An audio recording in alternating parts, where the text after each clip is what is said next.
गोंदिया जिल्ह्यातील तिरोडा नगर परिषदेचे भाजपचे नगराध्यक्ष अशोक असाटी यांच्यासह आणखी एका व्यक्तीवर लाचलुचपत प्रतिबंधक विभागानं गुन्हा दाखल केलाय।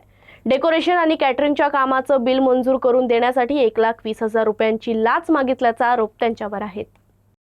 तक्रारदार हे डेकोरेशन आणि कॅटरिंग व्यावसायिक असून त्यांनी तिरोडा नगर परिषद सार्वत्रिक निवडणूक 2025 दरम्यान डेकोरेशन आणि कॅटरिंगची सेवा पुरवली होती। निवडणुकीनंतर त्यांनी हर्षल कॅटरिंगच्या नावानं 7,72,000 रुपये आणि उज्ज्वला डेकोरेशनच्या नावानं 17,50,000 रुपये असे एकूण 25,22,000 रुपयांचे बिल नगर परिषदेकडे सादर केले होते।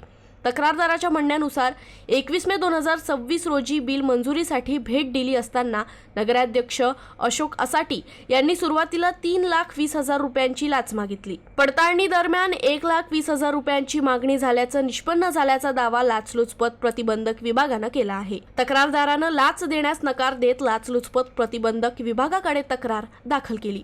त्यानंतर करण्यात आलेल्या पडताळणीनंतर नगराध्यक्ष अशोक असाटी तसंच कैलास वाघमारे यांच्या विरुद्ध गुन्हा नोंदवण्यात आला असून पुढील तपास सुरू आहे।